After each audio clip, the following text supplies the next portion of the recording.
This video was produced for use in FiberMonster training sessions and may be used as a reference for installation of the FiberSmart Multimode ST connector.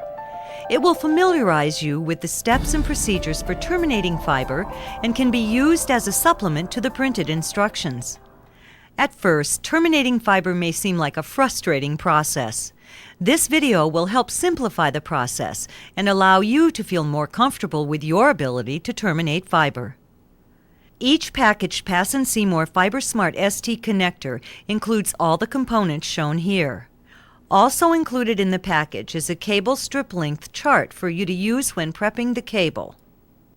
The FiberSmart ST-SC termination kit includes tools and a sufficient amount of consumables to install 75 to 100 connectors. The kit includes a universal ST-SC polishing disc, glass polishing plate, work mat, FiberSmart adhesive kit, polishing films, 100 power view scope with ST and SC adapters, tight buffer and loose tube fiber strippers, cable jacket stripper, crimp tool, fiber continuity tester, canned air, utility knife, strength member cutters, screwdrivers, alcohol, lint-free cloths, a fiber scriber, and piano wire. Please note that connectors are not included with the termination kit. When installing any fiber optic connector, always use caution and remember to practice these important safety measures. Because glass fibers can pierce the skin or eyes, do not allow glass splinters to stick to your clothing or drop in the work area. Be sure to safely dispose of all cleaved or broken fibers and always wear safety glasses. Do not look into the end of an optical fiber or into a mating adapter within an enclosure because invisible infrared radiation from a laser light source, if present, can seriously damage the retina of your eye. The termination process includes 4 basic steps: cable preparation, fiber encapsulation, fiber scribing and cleaving, and connector polishing and end face inspection. Before proceeding with the process, reviewing the following instructions will prove to be beneficial. Also, when performing the termination, it is recommended that these instructions are followed in the order in which they are presented. To begin, slip the connector boot, tapered end first, over the 3 mm cable jacket, followed by the metal crimp ring. Using the strip length chart supplied with the connector, place the cable jacket against the CST30 template. Mark the cable jacket at the 38 mm point and cut the outer jacket using the red-handled jacket stripping tool. Use the 1.3 mm, size 16, cavity. Do not remove the outer jacket with the tool, as the yellow yarn will dull the stripping tool's cutting blades. After cutting the jacket, remove it using your fingers instead. Removing the cable jacket will expose the cable strength members, the yellow yarn, and the buffered fiber.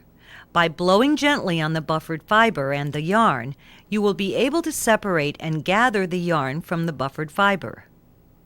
Using the blue-handled cutters and your strip length guide, cut the yarn approximately 7 mm from the end of the outer jacket. Take care not to cut the buffered fiber.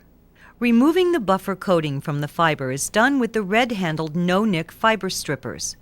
Before stripping, it is important to hold the cable in a way that will prevent the buffer from being stretched or pulled completely out of the jacket.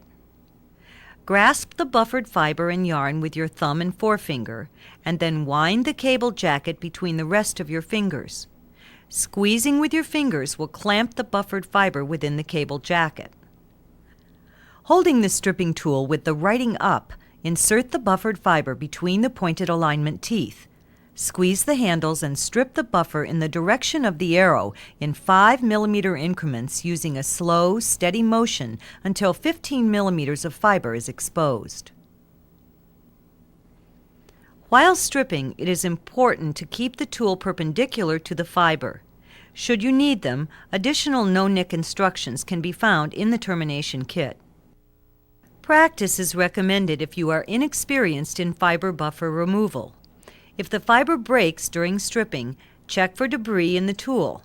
Cleaning is accomplished by pulling back on each of the plastic heads and letting them snap back into position. After successful stripping, the next step is to clean the fiber. First, to ensure that all traces of the buffer are removed, wipe the fiber with a lint-free cloth dampened with alcohol. Next, hold the connector up to the light to assure the hole is not clogged. If debris exists inside the hole, it can be cleaned out with the piano wires supplied with the termination kit.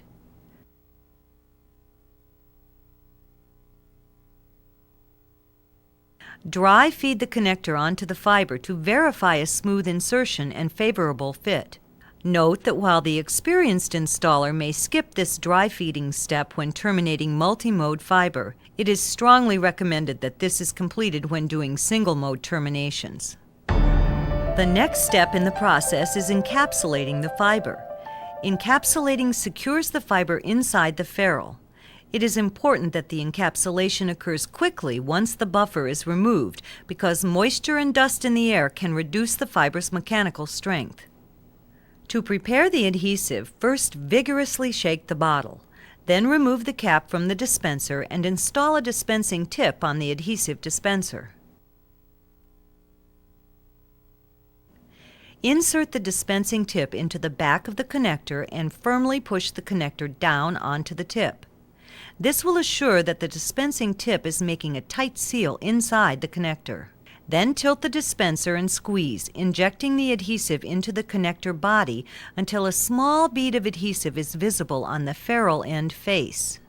After the adhesive appears, stop squeezing the dispenser. Pull the adhesive dispenser straight back until the dispensing tip is free of the connector. After ensuring that all traces of the buffer are removed from the fiber, dip the fiber into the primer, being careful not to let the yellow yarn go into the primer. Remember to replace the cap on the primer bottle as it is easily tipped. Next, insert the primed fiber into the connector through the connector rear body. It is important to note that the primed fiber must be inserted into the connector within 45 seconds of being primed. If this is not done, wipe the fiber with an alcohol wipe and reprime the fiber. Now you are ready to slide the connector on until it rests up against the cable jacket, while allowing the yellow strength members to sit over the rear body.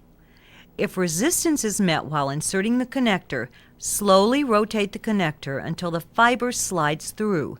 Do not try to force the connector onto the fiber, as this will cause the fiber to break. Positioning the crimp tube and crimping are the next steps in the installation process. First, hold the connector and cable steady in one hand while positioning the crimp tube over the yarn and rear body of the connector to prepare for the crimp. Take care to be sure that the cable jacket remains butted up against the connector rear body. While holding the connector against the cable jacket, crimp the sleeve over the back of the connector using the 0.151-inch hex die. To assure maximum mechanical integrity, rotate the connector 90 degrees and crimp it again.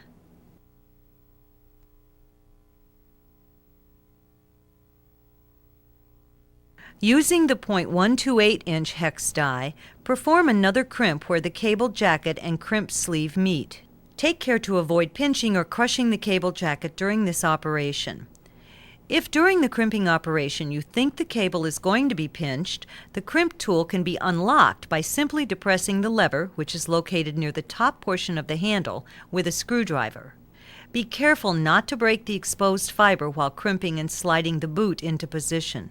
Once you have successfully crimped the tube, put the assembly aside for at least 60 seconds, allowing the adhesive to cure. After 60 seconds, slide the boot up over the crimped sleeve. Scribing an optical fiber is similar to cutting a window pane. The surface of the glass is scratched or scribed, then snapped or cleaved to produce a clean, even break. After allowing the adhesive to cure for 60 seconds, the fiber is ready to be cleaved.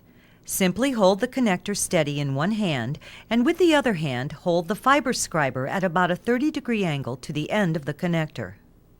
Then gently place one light scratch across the fiber, as close to the epoxy bead as possible. When this is done properly, a slight gritty sensation should be felt as the blade of the scriber glides across the glass. Excess force applied to the fiber will cause it to sever immediately, causing cracks in the fiber which may propagate below the surface of the ferrule end face.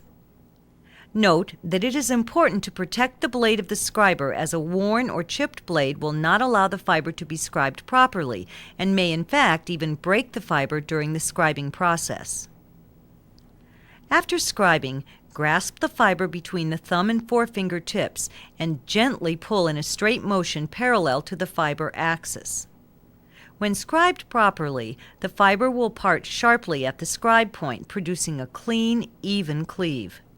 Should the fiber not receive a good scribe, it will simply slip through the fingertips, in which case you will need to rescribe and repeat this step. The next step is to polish the connector. To prepare for this process, you will need to place 3 sheets of polishing film on the polishing plate, 1 sheet of brown 5 micron, 1 sheet of purple 1 micron, and 1 sheet of white 0.3 micron. Hold another sheet of 5 micron film in your hand and polish the face of the connector by using a counterclockwise circular motion approximately 2 inches in diameter. This is referred to as air polishing. Its purpose is to remove fiber that may still be exposed above the epoxy bead. While no pressure should be applied to the protruding fiber, this process should be continued until the polishing film runs smoothly over the area. Typically, 5 to 10 circular motions are required, but this is dependent upon the amount of excess fiber exposed beyond the end of the epoxy bead. You should be ready now to polish the connector with the polishing disc. First, insert the connector into the polishing disc. Then apply a small amount of water to the brown 5 micron polishing film that you previously placed on the polishing plate. Carefully place the polishing disc into the water on the film. Gently begin grinding away the epoxy bead in a 4-inch figure 8 pattern. The first 3 or 4 strokes are the most important, and no downward pressure should be exerted. Continue to grind for another 5 strokes and then check to see if the epoxy bead is visible. If it is, continue the process, checking every 2 strokes until the bead is barely visible or the disc begins to hydroplane. Do not overdo this step. Severe pitting or scratching of the fiber end face may result if this step is overdone. When you are confident this step in the polishing process is complete, wipe the connector end face and polishing disc dry with a lint-free cloth. Next, using the purple 1 micron polishing film previously placed on the plate, begin intermediate polishing with moderate downward pressure for 20 to 25 strokes using the same figure 8 pattern as before. If cutting of the paper occurs, return to the previous step and repeat the process. When you're finished with this step, wipe the connector end face and polishing disc with a lint-free cloth. Finally, using the white 0.3 micron polishing film previously placed on the plate, begin the final polishing step. After using a moderate downward pressure for approximately 15 to 20 strokes, remove the connector from the polishing disc and wipe it with a lint-free cloth. The final step is to inspect your work. A visual inspection of the polished fiber will reveal if the fiber was damaged during either the cleaving or polishing process. It will also verify the quality of the polish that has been achieved. To begin, clean the end face of the fiber by wiping it several times across the connector end face with an alcohol wipe, and then dry it with a lint-free cloth. Then install the ST scope adapter into the view scope and insert the connector into the scope adapter. An ideal termination will look like this. You can determine if the polish is unsatisfactory by comparing its condition to the illustrations in the termination manual. By referring to the printed instructions, reviewing again the 4 basic steps of the termination process presented in this video, and by practicing, you will be able to perform this process with newfound confidence and skill.